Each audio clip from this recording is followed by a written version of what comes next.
Good evening and welcome to the Wednesday night class. Again, this is Michael Whittington's class and I am his understudy, Chuck Chisam, just trying to fill in for him. Those are big shoes to fill, so I don't know that I do so good with that because he is a great teacher. We're going to continue talking about what we talked about last week, so we'll kind of continue with that same thought. If you remember last week, kind of the two main things, we told the kids' story about the purple blob, which I think was actually a fairly good description of what happens when anger begins to spread through a group of people. And then we talked about mirroring, how we have a tendency to mirror what happens to us. If somebody's mad at us, we get mad back. If they gossip to us, we want to gossip back. So we tend to copy what's around us. And we talked about how we don't want to do that. We need to resist that mirroring and fight against that. Today, as we move through, I want to kind of replace that with some things and talk about what we can do to assure that the mirroring of bad things doesn't happen in our life. As we ended last week, one of the things that I invited you to do was share any stories that you had. You remember I said that I thought that probably we talked about this because some people would be facing that this week, and there would be opportunities to get mad or not get mad. And so I have a couple stories to share of things that have happened to people.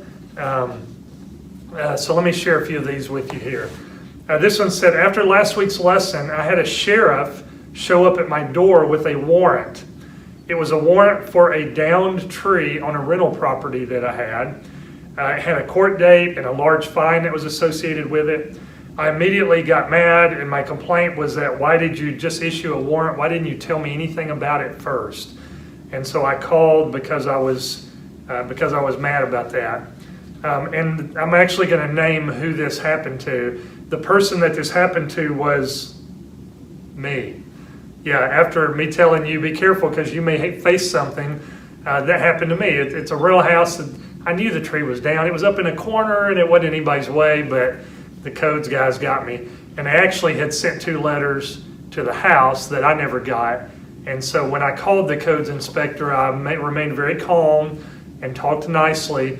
And at one point he said, well, I can tell that you're not trying to get away with anything. You're trying to take care of this. So it actually benefited me to be very calm and to respond in a good way. So I worked hard to get all that taken care of. Here, let me tell you another one. Here's a story. This one here. So this email said, my children had bought some paint to use in a bathroom. While my daughter was showing her brother the paint color, the top of the paint can popped off and about half a gallon of paint poured down the arm of our couch.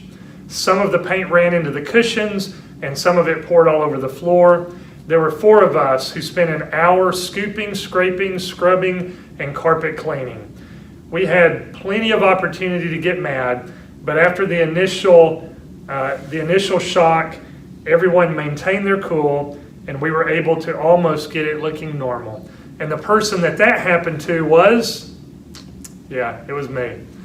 Yeah, it poured all over. It was a cloth couch, soaked into the arm of the couch, soaked into the cushions. Literally spent an hour wrestling with that thing, trying to get paint out. We got most of it out. If you come over to my house and look real closely, you can see, I think I see a little bit of paint there, but if you just glance at it, you won't know it. We did remain very calm, and we were able to handle that situation without getting mad. It wasn't anybody's fault. So we did get through that. One other event, and by now you know it'll be me that I'm talking about. Debbie and I went to Walmart to buy hand sanitizer for camp. We bought those little pumps for each cabin. I think we bought about 28 or 29 of them, and I had them all piled up in the cart. And the thought crossed my mind, somebody's going to want to get mad at me for buying so much hand sanitizer. And we had put the last one in, and a lady walked around the edge of the aisle, and she looked at our cart, and she said, so you're the reason nobody can find any hand sanitizer. And I started, and at first I said, no, we're not. And then I was able to calm down, and I said, we actually asked the lady. She said, they have boxes and boxes back in the back. We're not the ones keeping you from buying it. All you got to do is ask them, and they'll bring out tons more. And then I said, we're actually buying it for church camp, and we need one for every cabin. We want to keep the kids healthy. And she ended up saying, well, church camp is really good. I'm glad you're doing that. So I had the opportunity to get mad, and I approached the edge of it there, but I was able to pull back and everything was good. If you remember last week, I said that I thought some people were going to face this, and maybe that's why I was talking about it. I think, as with most of my lessons, they usually apply to me more than anybody else. And I think, and I say this isn't a selfish or a self-glorifying statement, but I think I learn more from my lessons than anybody else. Often when I'm done, I go back and listen to them, and I think, oh wow, yeah, I need to remember that, because I don't know, sometimes God uses these to teach me. So this last week, the lesson was for me. I had at least 3 good opportunities to use it this week.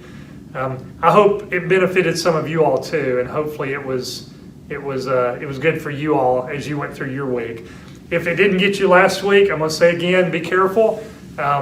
You might be the one this week. I'm hoping it's not me. I hope I'm done with that for this week, but you might be the one that needs to know this. So we'll let that go to you this time, and hopefully it will help you. I do have another video that I made for our elementary kids. I don't like this story as much as what I like the purple blob, but I do want to share a story that happened to me when I used to paint. So at this time, we'll play about a 10-minute video about 2 people that I used to work with. So sit back and enjoy this.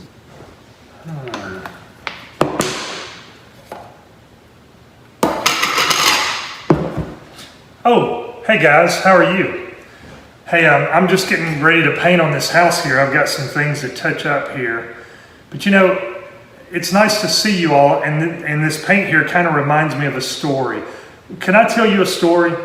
This story is actually a true story. This happened to me years ago when I was working as a painter, when I was going to school, and it happened to some friends of mine. So let me share this little story with you. So I worked for this guy. His name was Jim. Jim was a painting contractor, and he would get jobs, and he would hire us to come paint for him. There was another guy that worked there. His name was Johnny. And Johnny and I would work together, and Johnny was a friend of mine. Well, there was this interesting thing about Jim and Johnny. Johnny would come in every day to work and would never bring a lunch. You see, at one point, Jim would say, all right, guys, it's time to eat. Get your lunches. And we would all go get our lunches and get ready to eat. And Johnny would say, oh, I didn't bring a lunch today. And he would say, I've got to go buy a lunch. So he would go to Burger King or McDonald's, and he would go buy a lunch, and then he would bring it back. By the time he got back, we were usually finished eating, and we would start back to work. So he would have to finish eating, which was taking time out of his time for the day when he would get paid for. So he would have to finish eating, and then every day at the end of the day, he would go to the boss, Jim, and he would say, hey, Mr. Boss Man, can I borrow some money for gas to get home because I'm low on gas? It would happen really often like that. And Jim, the boss, would say, what, you're borrowing money. You went and spent extra money trying to buy food today. You should have brought your lunch, and then you wouldn't have to have spent money on food. And Johnny would say, I know. I ought to make my lunch and bring it. I just run out of time in the mornings. And so the boss would loan him money, and then the next day the same thing would happen. Hey guys, time to eat lunch. All right, get your lunch. Oh, boss man, I didn't bring my lunch today. I need to run get it. He would go get it. He would come back. He would be late getting back to work, end of the day. Can I borrow just a couple dollars for gas to get home? And this would go on day after day. I think for over a year's time, on and off, this would just happen over and over. And Jim, the boss, would just yell and fuss, and he would say, Johnny, be responsible. Get up and make your lunch. Bring your lunch in every morning. Don't go waste money buying food out. It's cheaper if you made your own lunch. And then you're always asking me to borrow money so that you can buy gas. If you didn't go buy your lunch, you would have money to buy the gas. And this would go on day after day for almost a year's time.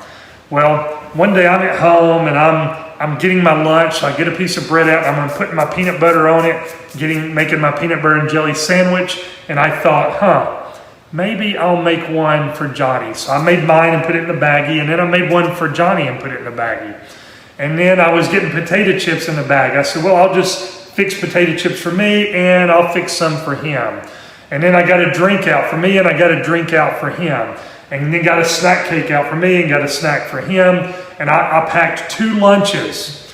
And so that day we went to work, and sure enough, it's coming that part of the day. Jim says, all right, guys, time for lunch. And Johnny starts to say, oh, I've got to run by my lunch. I forgot to bring a lunch today. And I said, hey, I'll share my food with you. I've got plenty of food. And he was like, no, I can't eat your food. Let me just go buy some. I was like, no, really, Johnny, I packed 2 lunches today. I packed one for me, and I packed one for you. Here is a lunch for you to eat today. And he said, well, thanks. I appreciate that. And so we sat there and we ate a lunch. He didn't have to go spend extra money on takeout food. And at the end of the day, he didn't have to borrow money for gas. And it was just nice for all of us. Well, the next morning I got up and I did the same thing. I said, well, I'm fixing my sandwich. I'll just go ahead and fix Johnny a sandwich. And I fixed him a sandwich. So I had 2 lunches. I had 1 lunch for me and 1 lunch for Johnny. And when we got there that day, Jim said, all right, guys, lunchtime. And Johnny started to say, well, I said, don't worry, Johnny. I got your lunch. I gave him a lunch. I had my lunch. It was nice. He didn't go out. He had money to buy gas at the end of the day. Everything was good. Day 3, I was like, it doesn't cost me much to make these lunches. I'll just do this for him. If I do this every day for a long time, that's okay. It helps him a lot. So I will just do this just to serve him. So I fixed my lunch and I fixed his lunch. We got there. I had the 2 lunches. All right, guys, time to eat. And I was waiting for Johnny to say, well, I don't have my lunch. And he said, okay. And I said, what? He said, okay, I'm ready to eat.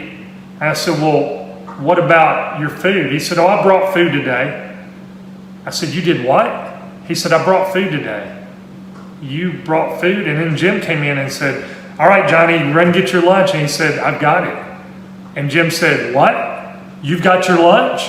He said, oh, yeah, I made my lunch today. I'm ready to eat. And we sat down and ate. And I had a whole extra lunch there. And I asked him, I said, Johnny, what? For a year, Jim has been trying to get you to bring a lunch. Why did you finally do that? He said, I don't know. I just decided I would bring one. You've been making mine every day. I just got up and made it. And I said, well, great.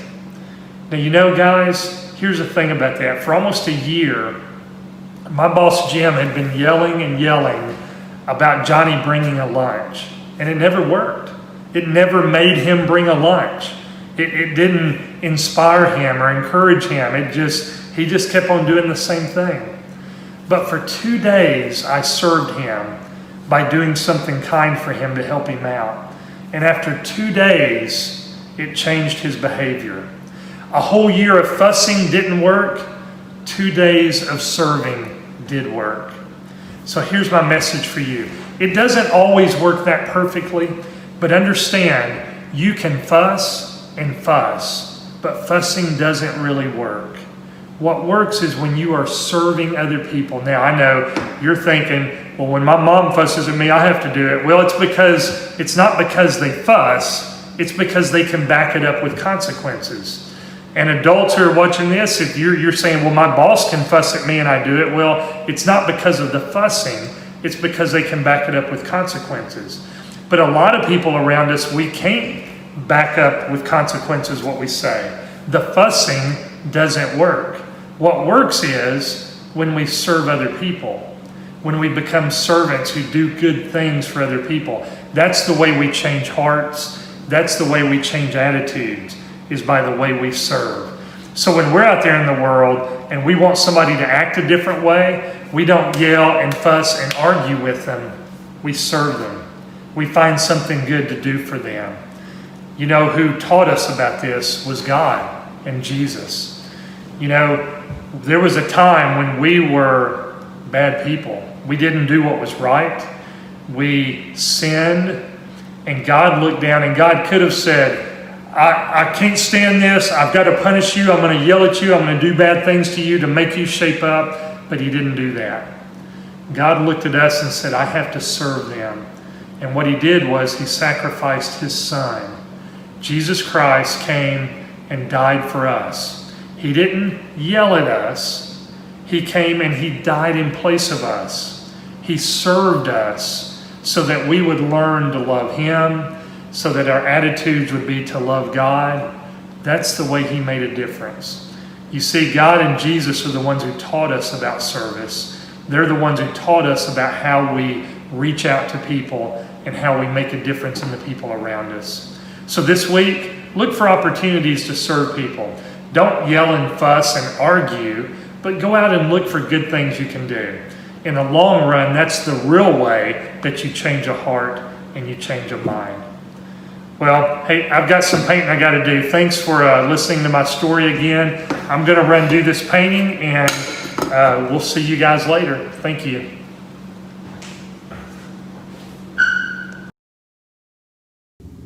Welcome back. I hope you enjoyed that video. Again, it kind of goes along with what we've been talking about here, about how we treat people, the way we respond to people, the things that we do to people. Those things do have an impact on those around us. So we need to be very thoughtful about how we do that. I'd like to begin this part of the class by reading a scripture. I'm going to be reading from Romans 12, verses 17 through 21. Again, that's Romans 12, 17 through 21. It says, "Do not repay anyone evil for evil. Be careful to do what is right in the eyes of everybody. If it is possible, as far as it depends on you, live at peace with everyone. Do not take revenge, my friends, but leave room for God's wrath. For it is written, 'It is mine to avenge, I will repay, says the Lord.' On the contrary, if your enemy is hungry, then feed him. If he is thirsty, give him something to drink. In doing this, you will heap burning coals on his head.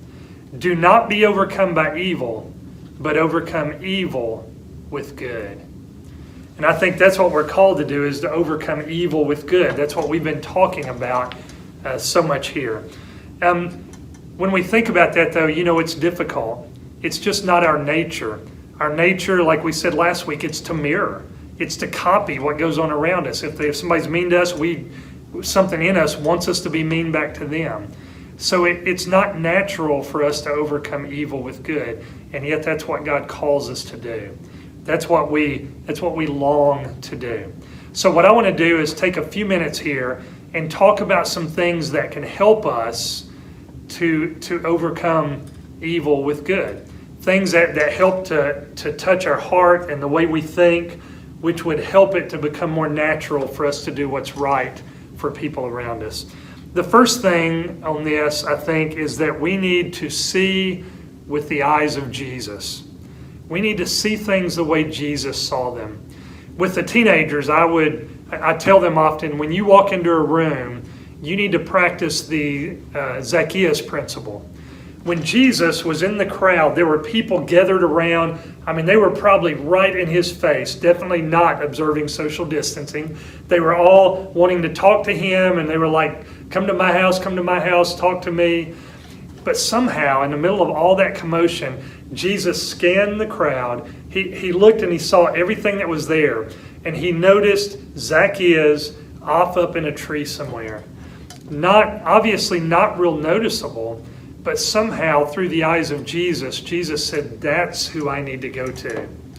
And see, I tell the teenagers, when you walk into the room, you don't immediately run to your friends and gather around and start your huddle and start talking about what's going on. When you walk into a room, you look, you scan the room, and you say, who is in this room that maybe I need to talk to?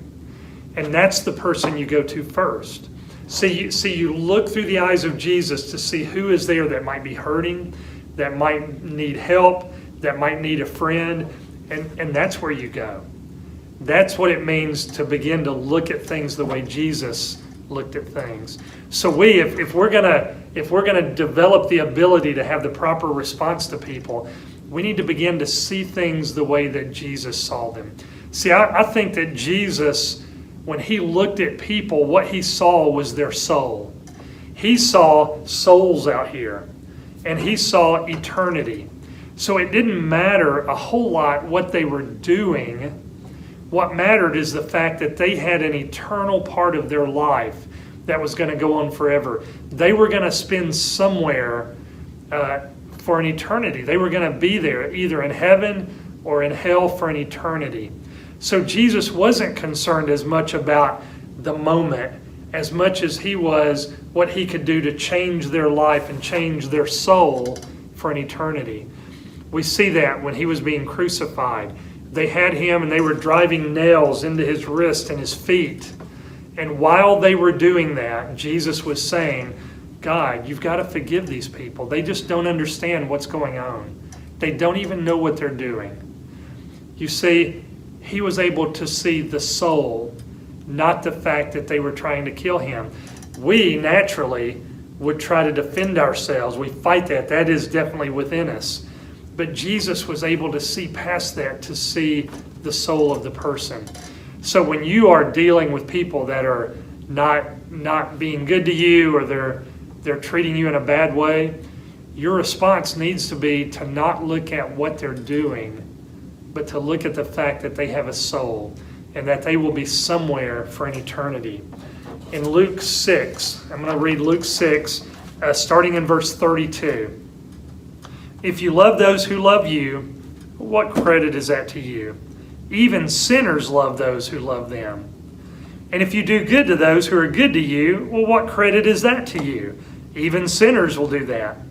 And if you lend to those from whom you expect repayment, what credit is that to you?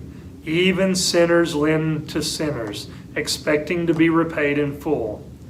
But you love your enemies, do good to them, and lend to them without expecting to get anything back. Then your reward will be great, and you will be sons of the Most High, because he is kind to the ungrateful and the wicked. Listen to that. Listen to that again. God is kind to the ungrateful and to the wicked. Be merciful, just as your Father is merciful. You see, God had mercy on us when we were wicked, when we were those sinners who didn't want to try to do what was right. God had mercy on us. He saw that there was something more there than just the fact that we were doing something bad. And he was merciful. He cared. And that's what we've got to learn to do, is look at people, see their soul, see an eternity, be merciful to those who are not treating us right.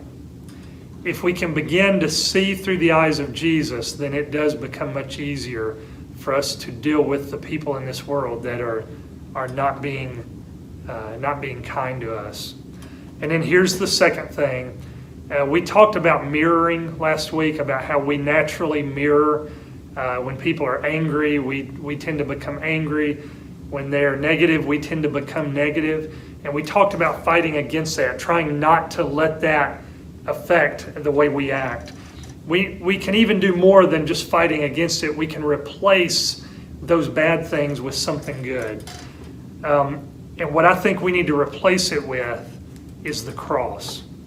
So when somebody treats us bad, we don't even have to worry about whether we're going to be bad back to them, because what we're mirroring is the cross.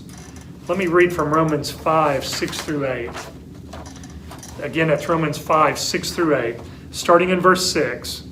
You see, at just the right time, when we were still powerless, Christ died for the ungodly. Very rarely will anyone die for a righteous man, though for a good man somebody might possibly dare to die. But God demonstrates his own love for us in this: while we were still sinners, Christ died for us. You see, when somebody's treating us the wrong way, we need to respond with the cross, because it was at the cross where we were treating God the wrong way. And God's response was to sacrifice his son. Jesus climbed up on that cross in order to save us from those wicked ways that we were in. So we need to mirror that to the people around us. when people are treating us the wrong way, we can't care about what they're doing. We care about the fact that Jesus died on the cross when I was treating him the wrong way. And see, if we can begin to understand that in our hearts and minds, then we can begin to mirror that to people in the world. We can begin to show them what is important to us, which is the cross. You know, Jesus died while everybody hated him. That's when he died. He climbed up on that cross when we were not wanting to follow him. And people God will call us to serve people while they hate us. You see how it's the same? We're just mirroring what Jesus did. We treated Jesus the wrong way, and he died for us. So when people treat us the wrong way, then we become living sacrifices for them. Matthew 18 is the parable of the unmerciful servant. But let me read this to you. Think about this. Again, this is Matthew 18, starting in verse 23 through verse 34. Therefore, the kingdom of heaven is like a king who wanted to settle accounts with his servants. As he began the settlement, a man who owed him 10,000 talents was brought to him. Since he was not able to pay, the master ordered that he and his wife and his children and all that he had be sold to repay the debt. The servant fell on his knees before him. "Be patient with me," he begged, "and I will pay back everything." The servant's master took pity on him and canceled the debt and let him go. You know, that's us. We came to God. We had sin on our life. The debt for sin is to be lost eternally. We begged for forgiveness, and God said, we wipe it away. We forgive you for everything that you've done. The parable goes on. But when the servant went out, he found one of his fellow servants who owed him 100 denarii, so much less than what he owed. He grabbed him and began to choke him. "Pay back what you owe me," he demanded. His fellow servant fell to his knees and begged him, "Please be patient with me. I will pay you back." But he refused. Instead, he went off and he had the man thrown into prison until he could pay the debt. When the other servants saw what had happened, they were greatly distressed, and they went and they told their master everything that had happened. Then the master called the servant in. "You wicked servant," he said, "I canceled all that debt of yours because you begged me to. Shouldn't you have had mercy on your fellow servant just like I had on you?" What God is saying is he forgave us of so much. He forgave the sins that we had. He forgave the way that we treated him. And then we turn around and we can't forgive somebody who does something small to us. Jesus is saying it should not be that way. When somebody treats us the wrong way, we mirror to them the cross. We forgive them just like we were forgiven at the cross. We offer the sacrifice to those that treat us bad, just like Jesus offered the sacrifice to us when we were treating him bad. You see how that begins to work in your mind, where you begin to say, I should be able to, and I am able to respond in love when there are those who are responding to me with evil. You see, we don't respond to anger. We respond to the cross. We don't dwell on the mistreatment that people give to us. We dwell on the forgiveness God gave to us at the cross. We don't focus on personal attacks that people have on us. We focus on the forgiveness that God gave us at the cross. We don't try to get revenge. We think about what God gave us in getting rid of our sin. We don't worry about what somebody might do to us. We dwell on what Jesus did for us. We don't fear the attack of people around us, but we draw peace from the cross. We don't repeat in our minds the bad things that people say to us. We repeat in our minds the fact that Jesus said, "Forgive them, Lord, for they don't know what they're doing."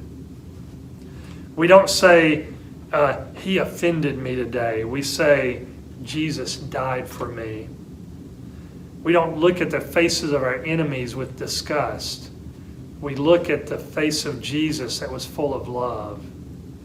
You see, we don't deal with those things that happen to us. We deal with what happened to us at the cross. And that changes the way that we can respond to people around us. I'm going to close with something that was on Facebook. You may have read this on there. I thought it was really good. So just kind of listen to this little story. I was at Walmart last night and heard a loud crash and something shattering. Being nosy like I am, I walked towards the sound and I saw some people whispering and looking back to the end of the next aisle. When I walked down that aisle, I saw that an older lady had hit a shelf and that a lot of things had fallen to the ground and broken. She was kneeling on the floor, embarrassed, frantically trying to clean up. I felt so bad for her.